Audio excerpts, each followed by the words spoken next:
bagageessan darbaa jiraadha waggaa kuma tokko caalaa immoo hin jiraatinaa isin hin ga'u waggaa kuma tokko jiraadha horaa baay'adha amiin warri haftanis kottaa hamaan isin hin danda'e Wani gunu? Sana bannu? amma qoy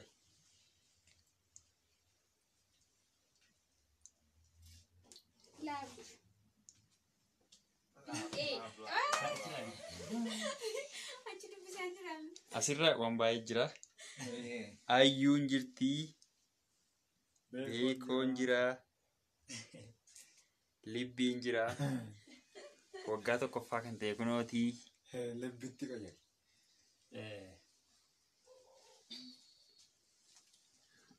amma arra wanta jiru dubbadha maa jiruufne maaltu jira dubbadha anversarii guyyaa anversee keenyadha waggaa tokkoffaa keenyadha anaaf ayyuu ergii wal fuunee waggaa tokko illee jirra baay'ee guyyaa gammachuudha kun guyyaan kun nuufi guyyaan kun guyyaa nuuf guyyaa addaati guyyaa gammachuudha kanarratti immoo feenaan immoo dabalamtee jirti feenaan immoo har'a guyyaa ji'a tokkoffaa isheeti kanaaf guyyaa addaati guyyaan kun guyyaa jalqabaa waggaa jalqabaa keenya waan ta'eef haala kanaan kabajachuu qabna inni yaadne ayyuu maal jettame bagattiinsilee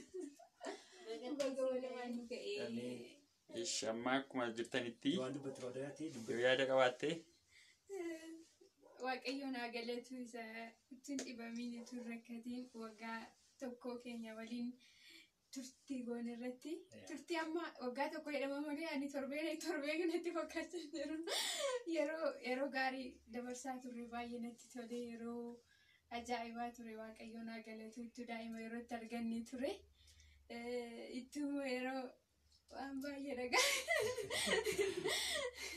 kanaaf beekooffoobaattis naa jiraadhu waggaa kumaatama naa jiraadhu ulfaadha walii wajjiniin jiraanna namatti tolu I'm happy dammoo akka sermoonii akkasii naa gochuu keetiif moo thank you very much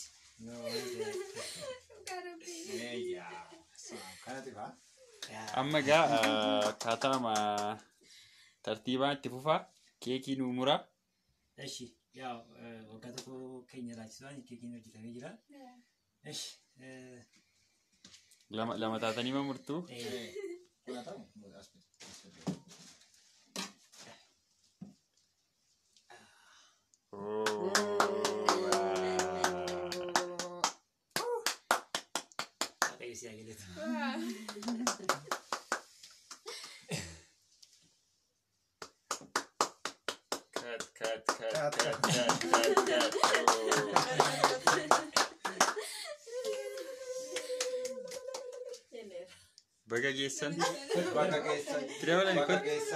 bagageessan eshi galatoma isin warri nu biratti argamtaniis inni kun yoo bineensa ayyuutii soddaa gootii girmaa gurmeessaa jedhama isheen kun siisaayii gurmeessaa jedhamti soddaa gootii ishee obboleettii ayyuuti inni sun immoo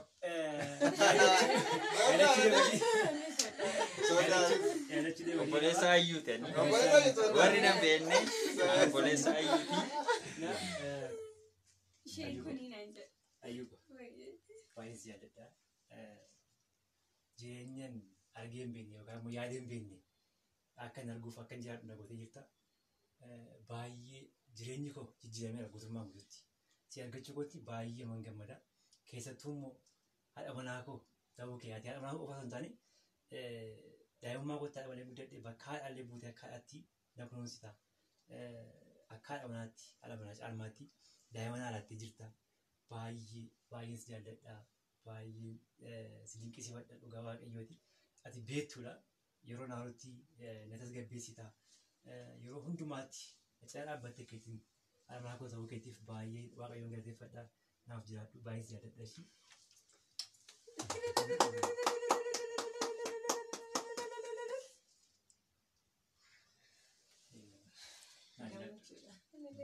jaalladha.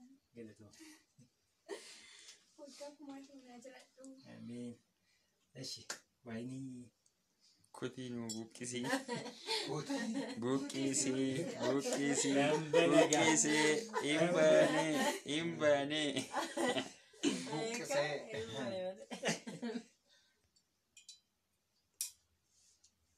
Muuxannoo isheen qabu. Aizo.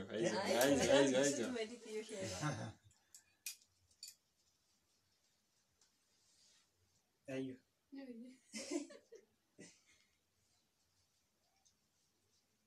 Dhugaadha baay'ee bareedaadha.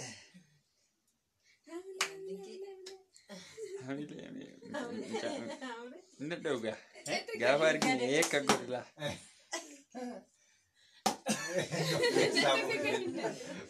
Beeku. Ay, qoy. Keessaa bahuu dinna. Maalinni? Ayyaana. Muuxannoo barbaada waan kun. Muuxannoo barbaada. Akkasuma waan haaraa miti garuu. Jeel.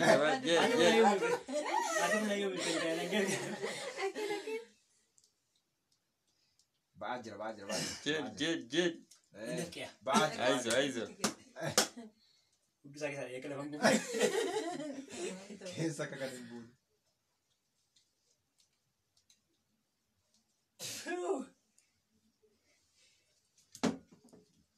Hanya akan namni bani gue coba tadi. Akan namni bani gue coba tadi. Laki akkasuma. Humna waan Waan akkasii. smooth nagarno.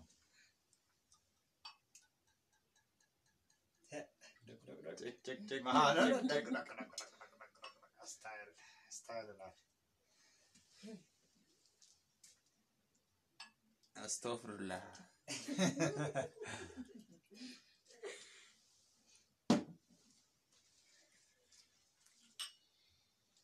Kamas.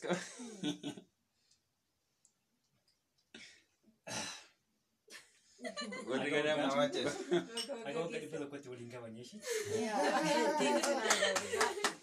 tokko inni jalqabneerra. Haru makanan hundumti keesses waaqayyo guyyaa kanatti siinaa gahu guyyaan kun guyyaa gammachuudha guyyaa addaati. Nuunis anaafis ishees akkuma kanatti wal bira nu tursiisu aga waggaa 100 olitti xiqqaate akayyuun keenya aga waggaa 18 jaatee jira akayyuun kan koo nuti immoo sanaa wal jiraanne aga sanatti qabu jechuu qabna waaqayyo ittiin nu haa gahu.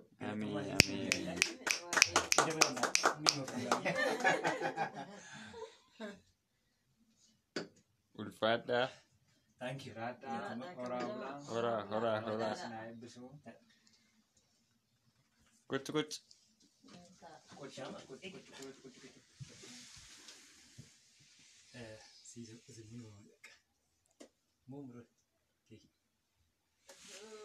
Abbaan timuu xannoo ishee qabda muraa. Oke, mau ayun kali. Ayun nama qoy anak tidak ya qoy wanno sa.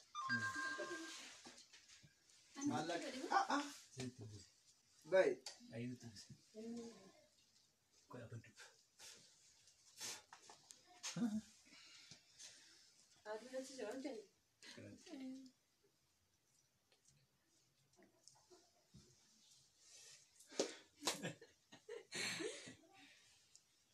Saya kemana nanti bani ni? Na heerumsiistuu dabartee immoo kunoo gaafa maatii akka soorattu isuma keessatti yeroo baay'ee na gorsiti na jajjabeessiti. Dhugaa asumaan carraa argadhe ishee galateeffachuuf guddaan gammada. Na jiraadhu waaqayyoon koo si wajjin haa ta'u. Baay'ee sin jaalladha baay'ee sin kabaja. Yeroo baay'ee namni gaafa walii wajjin jiraatu carraa argatee wanta akkasii walitti hin himu. Gaafa irraa fagaatan yookaan immoo gaafa wal dhiisanii kan namni gaabbu kanaaf guddaa si jaalladha si kabajaa na jiraadhu waaqayyo immoo kan keetiin si haa ga'u kanarra kan caalu immoo yeroo tokko teenye waaqayyo yeroo itti galateeffannu immoo nufa isaafis ittiin si haa ga'u jechuun barbaada. Obboleessa koo Girmaas baay'een jaalladha baay'een kabajaa. Yeroo baay'ee maatii keenya keessatti hangafa jedhamee timmiti akkuma yeroo toruma guyyaa amma tokko dhalateetti wallaallaa seenaa kiyya walitti himna wanta hundumaa wanta iccitii ta'e wal dhoksannuu hin qabnu wal mari'achaa hangafa quxisuu hin jennu innis quxisuu koo jedhee nan tuffatu anis hangafa kiyya hin sodaadhu wal mari'achaa wal gargaaraa yaadaanis wanta hundumaan wal bukkee dhaabbannee yeroo har'aa kana waan nu ga'e waaqayyo nan galateeffadha atis naa jiraadhu girmee koo baay'een si jaalladha baay'een si kabajaa dhugaa waaqayyooti. Galatooma waan dhuftanii na wajjin gammachuu kee yeroo hundumaa hirmaattanii galatooma hin jedhaa yaadee koo yaadee maal qaba moor yaadee akkuma miizee kiyya qofaatti ilaaluun baay'ee bakka baay'een erga walee fi yeroon itti qoosufaa maa baddeedhe yeroon isatti dallanuufaa yeroo baay'ee nan qaba yoo manni nurraa fagaate illee yeroo itti dallanu injiraata baay'ee beekuuf baay'ee itti dhiyaachuu baay'ee jaallachuu rabboleessa kiyyaa aantee kiyyadhee fudhadhee naa jiraadhu waaqayyoon koo kan keetiinis si haa ga'u galatoomii siin jechuun barbaada. Beekoo koo immoo jechatti ibsuu hin qabu. Waaqayyo dhuguma yeroo tokko carraa akkasii namaa kenna. Caricha keessatti immoo kan nama eegusumadha. Beekoon abbaa warraa kiyya qofa miti dhugaa dubbachuuf obboloota nan qaba. Isaanis jiru.